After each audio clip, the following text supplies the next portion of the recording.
From the union halls of Scranton to the kitchen tables of millions of Pennsylvania families, we're bringing prosperity and pride surging back to this magnificent Commonwealth. We're bringing it surging back here hot.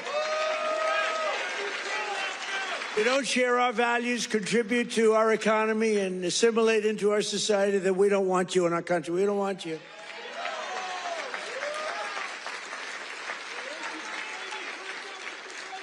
I mean, Ilhan Omar and the people from Somalia, they hate our country. And they think we're stupid people, which actually, when they allow that to happen, they are. That's headed by Governor Walz, one of the dumber people around. No, but he's given, but think of it. He's given not like peanuts, billions. These are people that don't work in their own country. Their own country's a failure. They have no money there. And yet they come into our country and steal tens of billions of dollars. How stupid are we to allow that to happen? They can't earn 10 cents in their country. They come over here and rob. Are we that easy? Are we that easy to allow a thing like that to happen? That's up to you. And look at what's going on in North Carolina. We have a big Senate race. We have a fantastic man, Michael Whatley, running as a Republican, head of the Republican Party, won elections, won the presidential election for us. He's running against a governor who's a radical left lunatic.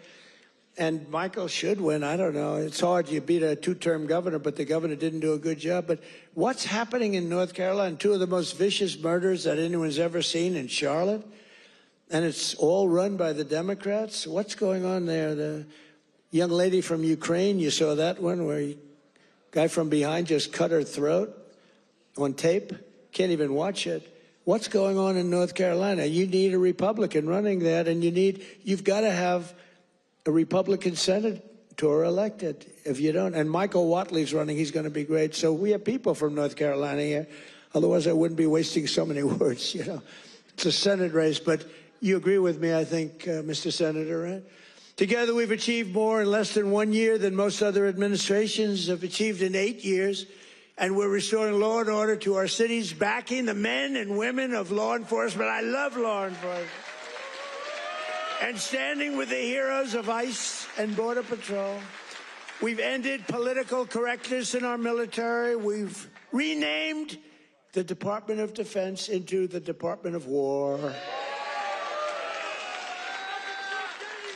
I said to Pete, you know, Pete's a tough cookie, and I said to Pete, I used to do interviews with him, and all he wanted to talk about was the military. I said, this guy's great, smart guy, great education, great everything.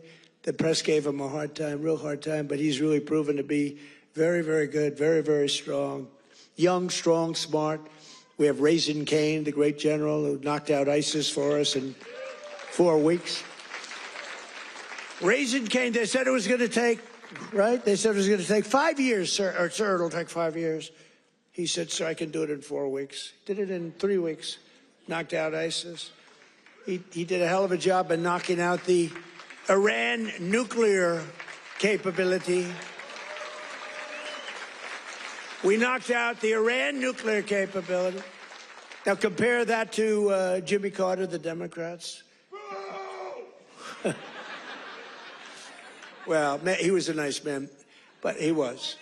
But we don't really want a nice man. You want to have somebody that's capable. You know, they were talking about Greg Gutfeld. He's a very good guy. Greg Gutfeld, very good guy.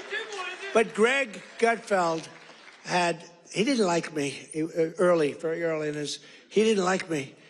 I don't know, he just didn't like me. And it was all right, but, you know, it's okay, I'll live with it. Then all of a sudden he started saying, you know, I don't like this guy, but everything he says, he gets it done. And, you know, then he went on a couple of months later and he started going like, I'm starting to like that guy better. Every damn thing he says, he gets it done. And it's all really good, common sense, tough stuff. I've never seen anything like it. Everything he says, he gets done. And then he started to really like me. And then we did an interview. It was supposed to be a 10-minute interview. It lasted for 2 hours. There was a good chemistry. And he did 5 shows, all 5 shows that week. And he got the highest ratings that anyone's ever gotten in that time slot. And he became legendary. I'm happy for him. But there was something. But he said, during the process, he said, So would I rather have a guy as president who was really a nice guy who I liked, or a guy who I can't stand that gets everything done and turns our country into a great country again? And he was smart. It was a very interesting process, but he's a great guy. He's doing really well. Totally dominates the late night. Totally dominates. So I guess there's morons that they have at the other. Kimmel. What bad people? In 10 months, I ended 8 wars, including Kosovo, Serbia, Pakistan and India. They were going at it. Israel and Iran, Egypt and Ethiopia. You didn't know about that. Armenia and Azerbaijan. And I hate to say this, one named Cambodia, Thailand, and it started up today. Tomorrow I'll have to make a phone call, and I think they'll get it. Who else could say, I'm going to make a phone call and stop a war of 2 very powerful countries, Thailand and Cambodia? They're going at it again. But I'll do it. So we're making peace through strength. That's what we're doing. We've cut federal funding for any school that pushes critical race theory or transgender insanity. No more money. We banned the chemical, surgical mutilation of children. Think of this. Can you imagine if you were up here 15 years ago? We have banned the chemical mutilation of children. They'd say, this guy's crazy. We actually had to ban it. But think, can you imagine that? Or I have stopped men from playing in women's sports. They'd say, this guy's crazy. Men don't play in women's sports. Stop men. Well, that's another thing. We stopped men from playing in women's sports, and we're restoring the name of a great president, William McKinley, to Mount McKinley in beautiful Alaska. And I renamed the Gulf of Mexico into the Gulf of America.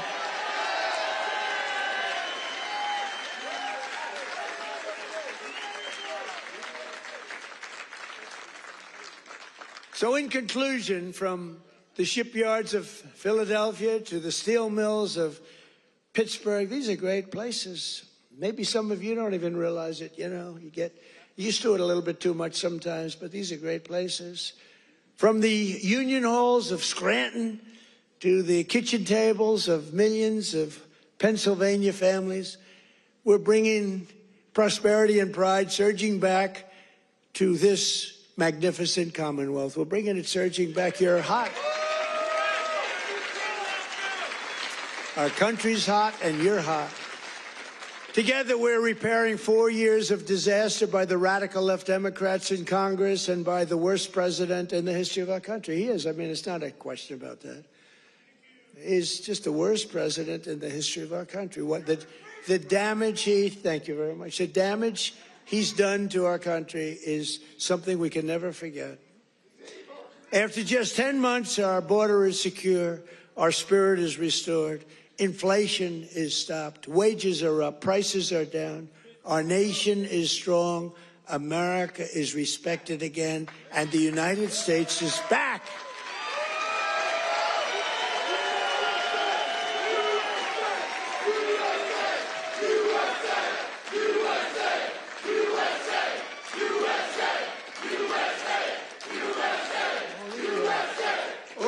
People, right?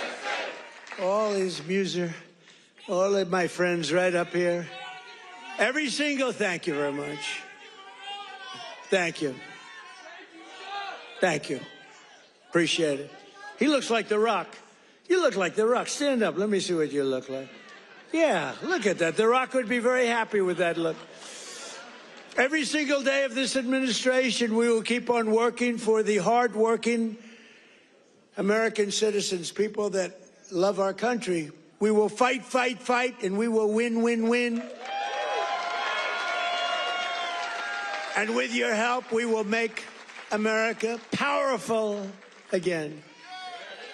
We will make America wealthy again. We will make America healthy again. We will make America strong again. We will make America proud again. We will make America safe again. And we will make America great again. Thank you, Pennsylvania. Thank you. We love you, Pennsylvania. Merry Christmas. What we just heard was not a policy argument. It was not leadership. It was a reckless, hateful tirade that targets an entire community of Americans based on where they come from and how they look. Let's be absolutely clear. Ilhan Omar is an American. Somali Americans are Americans. They work here, they raise families here, they serve in our military, they pay taxes. They contribute to our economy and to the fabric of this country every single day. When Donald Trump says that the people from Somalia hate our country, he is not speaking truth. He is spreading fear. When he claims immigrants robbed tens of billions of dollars, he is not offering facts. He is offering scapegoats. And when he labels entire communities as failures, criminals, or unworthy, he is doing what demagogues have done throughout history: blame the vulnerable to distract from their own failures. This is the same rhetoric that once targeted Irish immigrants, Jewish refugees, Italian workers, and Japanese Americans. History judged it wrong then, and it is wrong now. Let's talk about the facts. Immigrants, including Somali Americans, are more likely to work, start businesses, and contribute to economic growth than native-born citizens. They are less likely to commit violent crime than native-born Americans, and cities and states that welcome immigrants don't collapse, they grow. But here's the real danger of rhetoric like this. It puts targets on people's backs. It tells children that they don't belong, and it tells extremists that cruelty is acceptable. Leadership is not about insulting governors, mocking communities, or dividing Americans into us and them. Leadership is about bringing people together, solving real problems, and respecting the Constitution, including freedom of religion, equal protection under the law, and the idea that no one gets to decide who is American based on race or origin. Donald Trump wants Americans to believe that fear makes us strong. Democrats believe the opposite. America is strong because of its diversity, not despite it. We believe in secure borders and human dignity. We believe in law enforcement and civil rights. We believe in economic growth that lifts working families, not billionaires and political insiders. And we believe that patriotism means loving this country enough to tell the truth, not tearing it apart for applause. The choice before the American people is simple: a politics of resentment and division, or a politics of opportunity and inclusion, a politics that blames immigrants, or a politics that builds an economy that works for everyone, a politics rooted in fear, or one grounded in American values. We reject hatred, we reject lies, and we reject the idea that any American is less worthy than another. That is not weakness. That is democracy. That is America. Thank you.